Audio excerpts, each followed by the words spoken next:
Okay, so kind of as promised, I've taken you through the first ever budget that, well, not the first ever, the first one to consider for retirement. And that was on a spreadsheet. And then I showed you my big, um, oops, let me start the timer here. I showed you the big,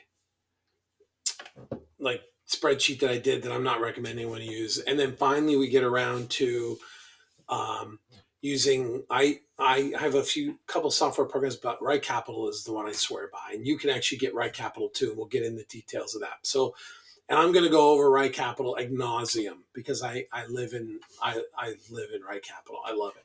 So, but the only way you can't just go and buy Right Capital, you have to get it through somebody. And there is a YouTuber, there's a financial company, Root. You'll see it's like called Root, that you can for a flat $300 free. They give you training, and I mean not hand holding training, like pre-recorded video training, and they give you the Right Capital license through their company. So anything I'm going to be doing here, you'll be able to do too. But I'm going to walk you through my final budget because that budget was pretty simple, right? Just line by line. It didn't have time. It didn't have just different things that may be in there. Now, just as a prefix to this conversation, so I don't get tons of comments, healthcare is not in this. Neither is property. I mean, it is, but it's not at this particular screen. So you'll see I'm in the profile tab with the blueprint, which gives you like a blueprint. This is when you set up your budget and you set up, like, you're telling Right Capital how you're going to retire essentially. So you give it everything. You give it salaries, you give it savings, and then you give it all of your spending. So what we're going to do today is, and I will eventually go through all the tabs that I use, and you'll see it, and you'll see real numbers to it. Is we're going to just use this as the budget, and you're going to see some things in it. So if I click on it, so let's start with food. And I just alphabetized it because this displays it in alphabetical order. So everything that had to do with food, I put food. Everything had to do with house, I put house. So that's it, kind of alphabetically goes in that order. So let's just look. So we have two major expense for food, right? That's kind of before the kids leave, and then after the kids leave. Two of my kids are already gone, so it's $1,100 a month that I'm putting in before. You'll see that's to my age 60, so that's 2 more years. I have a feeling they're going to get a little more beyond that, but I found this budget to be pretty accurate. It's like $300 every week, and give me 12, and I spend probably about 250, 200 a week on food to feed the kids. So that's the first one. Then, of course, if you have to have food before, then you have to have a food after. So it starts at 61. The other one, when you say expense ends, that's the last year that it goes on. So when I end it at 60, it's 61. I started with 800 a month, which, like I said, and these numbers could be a little bit off. It's okay. All right, so food, you'll see this is till 79. I'm going to do a whole video on this, so just hold tight. But I'm planning, and it's like I don't know what to call it. It's like over 55 community where they provide unlimited long-term care when you get in it, but yet they go from total independent living, like just a bunch of condos, to full long-term care. My father-in-law did that. So you're going to see some budget items in here for that. Don't get too hung up on them. We'll discuss those in details when I do a video on my long-term care plan. So you'll see that expense, that food goes in to 300 at 80. The reason it's so cheap is because they provide one meal a day. They provide dinner. So now we get into this thing that I was telling you about before in the budgeting. So I created something till 79 because we're going to move. Already started, where it's house emergency repairs. This is things like roof, which we don't need to do because we just did the roof like 5 years ago. But any of those kind of emergency things that we're going to do, sometimes I'll even just pull house stuff out of here. It's 500 a month. But what's so great about this is once this hits 2 years, so once I have 12,000 bucks in there, and this is my second year of retirement, so I funded this the second year, and I didn't have to spend any the first year. Once this hits 12, this becomes extra money. I'll leave it in Right Capital forever, but what I'll essentially do is when that year hits, so technically next year, if I don't have any emergency repairs this year and I have 12,000 sitting in there, then what I'm going to do is just start using this for things like vacation or maybe car savings or nothing. Maybe I'll just leave it in the market. Um, so then we have appliances, self-explanatory, but same situation is once it hits 2 years worth, that's $4,800. That should be enough to cover any major appliances. Granted, things could go crazy, and I could go, I could lose a bunch in 1 year, but nonetheless, I think my oldest appliances right now are my washer and dryer, and I think they're like 10 years old, something like that. So that's what this is all about. You'll see all of these go till 78, 79. This really should be 79 because that's when we go into my long-term care thinking. It's not a long-term care facility, but it's long-term care thinking. Okay, so now we'll go through some of these kind of quick, right? That's my lumpy spending. Then house, this is just gas, electric, and phone. I mean, you can go organize these all you want. I didn't want too many individual ones, so I put it together. Again, all these should end at 79 when it's kind of a forced long-term care. At 79, we're going to go in because you kind of got to think, you got to go in before you're in rough shape. Otherwise, it's a disaster. So house, this is water/sewer. So that's 180 a quarter. This is again, so this is, we'll get into this later, but you'll see this doesn't start till 80. What this is all about is this is the long-term care thing. For two people, you can go into this thing for 4,500 a month, and basically it's all utilities, all that good stuff. It's just not breakfast and lunch. So this starts at 80. I'll get into that whole explanation, but you'll see like my basic one couldn't have handled this different age thing, but the software does. You'll also see you can pick different inflation points for this. So most of my stuff will say general inflation, but we'll see. You also see you have windows that begin, windows that end. This is pretty easy. So that's Cedar Crest. I'll actually get into that very detailed later. Here's my lawn service. I have this down to what it actually is. So this is about $480 for my lawn service. So again, this goes till 79.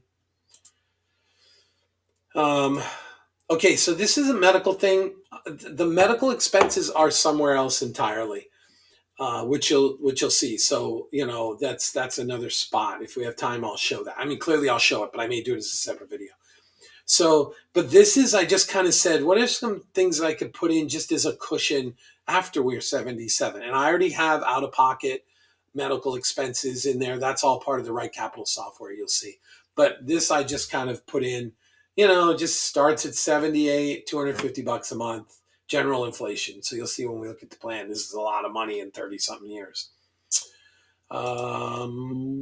Okay. Okay, so this is what I was telling you about. This is a big portion, and I honestly think this is a big portion for a lot of people. Like I wanted to make this manageable, so I didn't want to get into things like well, I don't know, just all the little miscellaneous junk that you do. I didn't feel like tracking all that. So when I ended up going through that process with the spreadsheet and everything, I think I was around $1,500. I probably put $200 in for cushion.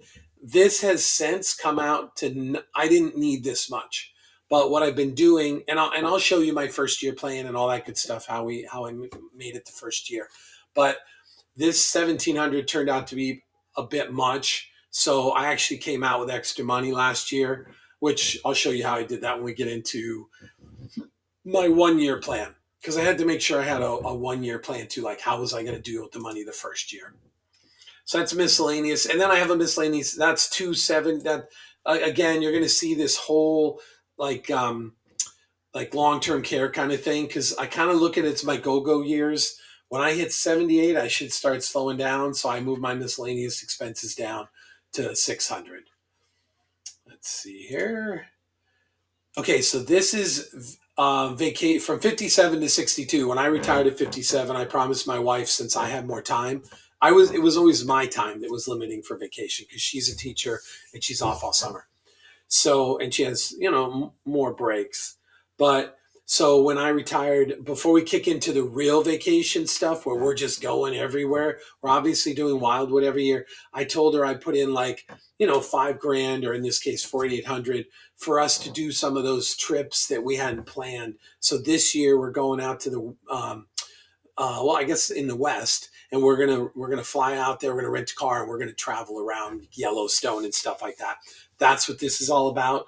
So you'll see this ends at 61 because the following year Beth retires. So I don't need it the year she retires, because the year she retires, I kick in a bigger one. So if you look, that's the next thing, right? So this is the big one. So during the go-go years, from Beth going from 62 to 77, I've got 1670 in there. So that should be, I don't know how much that comes out to. 6 times 12, 72. It comes out to like 20,000 a year. So I'm hoping that that will be enough for vacations. I've kind of looked at a few vacations and it seems to be enough. But the great thing is, what do I have in my back pocket? I have the house budget. I have the emergency budget where when it fills up for 2 years worth of stuff, I can take it and divert it to vacation. So, like I said, I'm not saying you do this. This is just something that has worked for me so far. I mean, I've only done 1 year retirement, but it is 1 year. Um, and this again, it depends on when you want to go to. Like I expanded this to 78. So for 16 years, we're gonna be on the move, and then then things will slow down. Like more grandkids, we probably just want to be in the mood to travel as much. But so I still oh no, that's what we just talked about. And then I still have something after for $300 a month, 3,600. Little weekend things maybe that we would go on, things of that nature. So that I still have something in there. It's just not as much. And I think I should have that for general inflation. Oh, I have no inflation. That's probably bad news. I should probably switch that to general inflation. Who knows? In 20 something years, 3,600 a year may not be worth much. So this is the family of the Wildwood vacation that we go on every year. That's a given. It just has to be there. It's till 80, so we should be rocking it. So that's about 3,600. That's customized inflation. I think I looked at a few. I looked at some inflation over time, and that's kind of what it was. Okay, what do we have here? This is the reason I put Uber. So this is already started. This is our gas every month. And what I was thinking, the reason this goes till 82 is because I'm thinking as we get older, this will transition off of gas and more Uber, like when we stop driving. And it just depends. Hopefully by then, Lord willing, we'll have automated driving, and this will be, Ubers will just be like, oh, I want to go here, and you'll press the button, it'll show up at your door and take you there. I can't imagine in 20 years that we can't do that. I'm thinking in 10 years we can do that. I mean, I think we're close. I think it'll be closer than that, but problem is that little 1% is a long way to go. But Elon's trucking as best he can, I guess. Okay, so that's that expense. You'll see that ends at 82 because I'm counting on. Actually, I don't know what I'm doing at 82. Now that I'm thinking about this should probably go to end of plan because I'm going to be doing something. Let's see here. Car repairs, again, going till 70, until we go into Cedar Crest because our driving's a lot less. 200 a month. This has turned out about right. I think I spent exactly 2,400 last year. So, I don't know. This expense I don't care for much, but it is what it is. So that's for now. Okay, we're gonna eventually have to replace the car, so you'll see starting next year when I turn 59, I have it in here. Now, probably what I'm gonna do, I'm not actually gonna spend it, but what I'll do is I'll have it in the plan. That way, Right Capital will start kind of taking it out and adjusting it to the plan. And then when I do need a car, which I'm hoping to get, like I said, we have 112,000 miles on our Highlander. I'm hoping to get another 80,000, which should be another 4 or 5 years, easy. So by the time that 4 or 5 years hits, this should have enough in it to, to buy a car. Because that's another thing too. I'm not sure if they'll loan me any money because technically we won't have any money. I don't know how that whole buying a car when you're retired works. So this is going out to eat, roughly $100 a weekend. That's kind of what we spend. We do take out. I still have the two kids. So when we do take out Chinese, it's probably, it's like $60 or something like that. But when we go out, just the two of us, it's $100 will get us into a restaurant, a nice restaurant. So that's what this is all about. This is pre-78 because after that we're going to be in our long-term care or whatever, which costs go down. We won't be going out as much because we'll have dinner. We'll still go out, but just probably not eating dinner. So this ends at 78. You'll see some of these I probably should have put 79.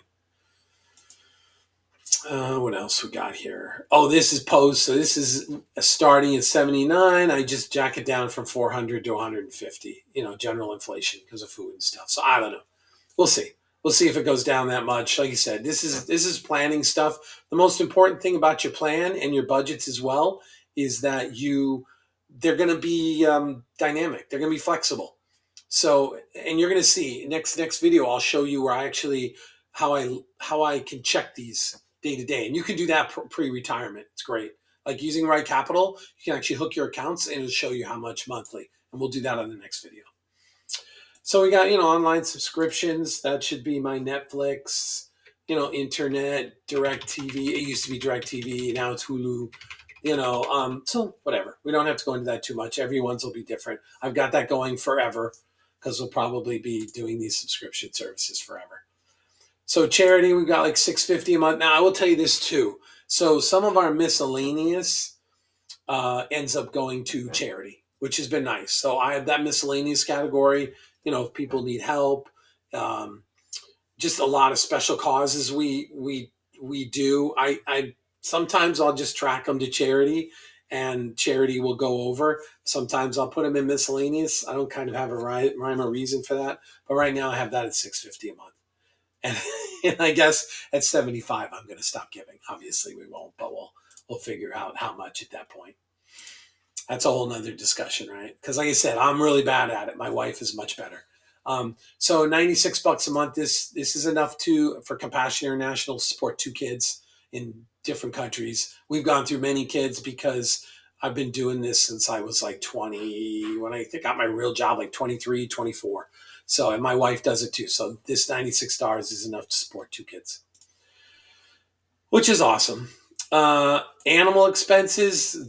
This is, dog food, general, having to go to the vet, things of that nature. This is kind of, now we're down to 1 dog, and it's a small dog, but it costs me $50 a month for medication, for heart medication.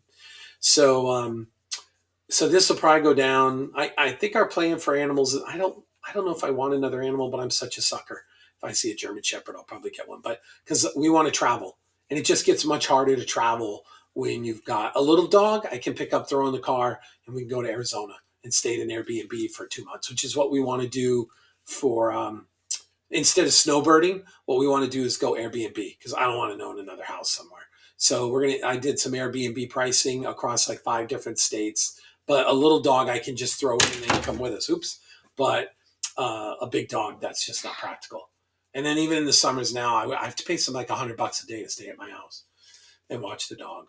So that's animal expenses. Clothing, whatever. That's just clothing. Last 80. I guess after 80, I'm going to start going naked. But that's clothing. Hair. This is really for my wife. My hair is like $20 every now and then, but her hair, I don't know if it's the same everywhere else in Jersey. It costs like, I don't know. If I've got $70 in here, that means if she does it every quarter, it's like $200. So, because she does a perm and all that good stuff. So that's in there. Oh yeah, gifts to family. So this mainly covers Christmas.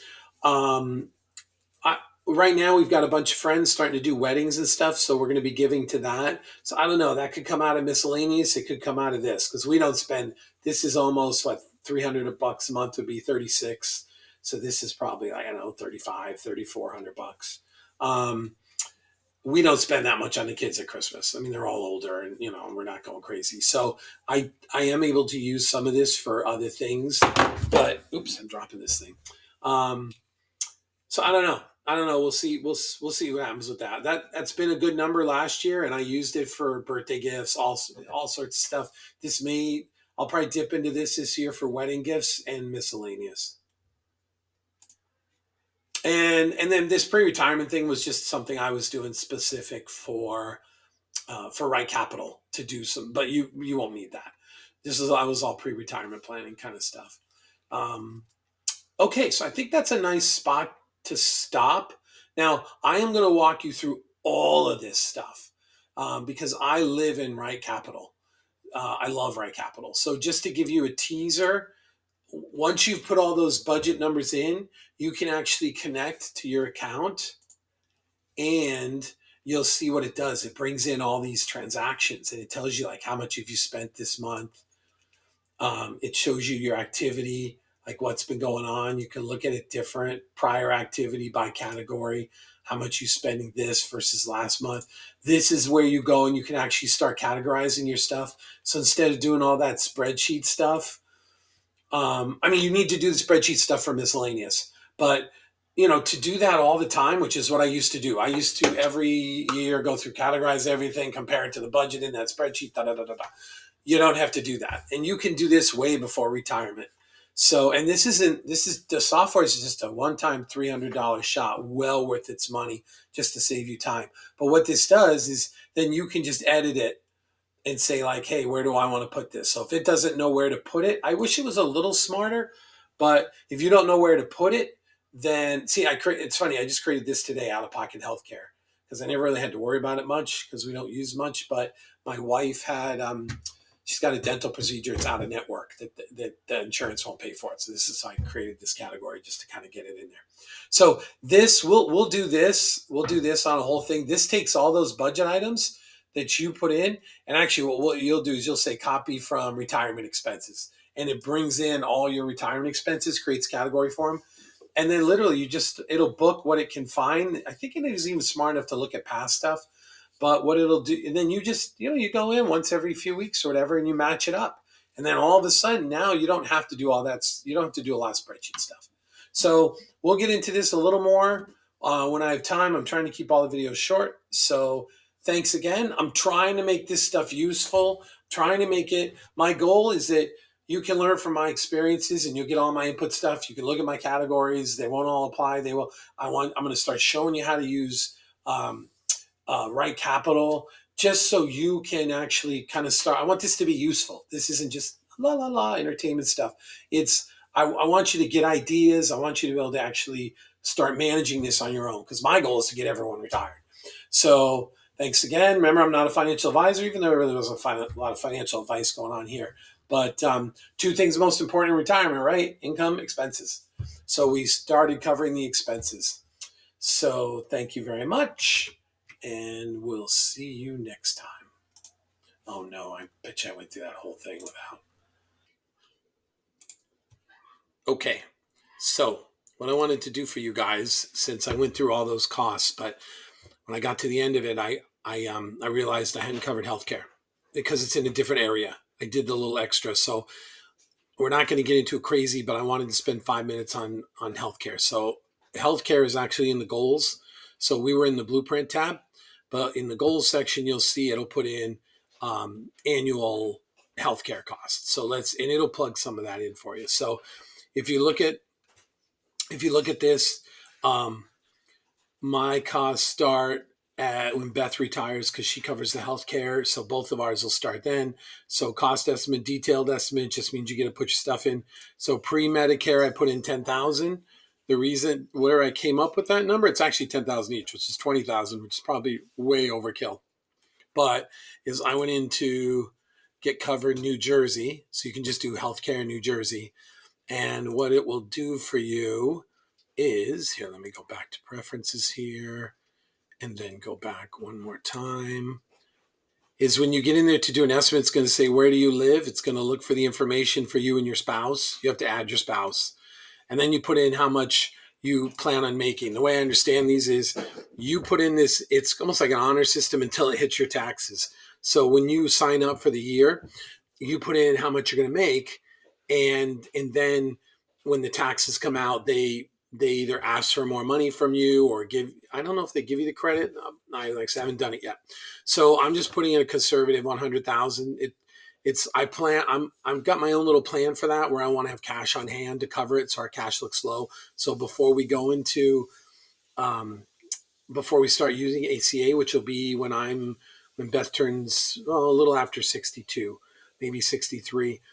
Before then, when I turn 59 and a half, I'm going to take out a big 401k withdrawal and stick it into cash. I mean, it'll suck because I'll be losing investment on it, but it's really to prep for this. And who knows, maybe I'll decide not to do that because it's worth the investments. I guess it'll depend on the market. But you go into this New Jersey, Get Covered. You check for savings. So I use 100,000. Go next and skip to view plans. Try to make this quick because I'm going to keep it short. And then basically it gives you the plans. There's 3 types of plans. I'm not going to get into all these plans. Some of them kind of depends on how you feel about your health.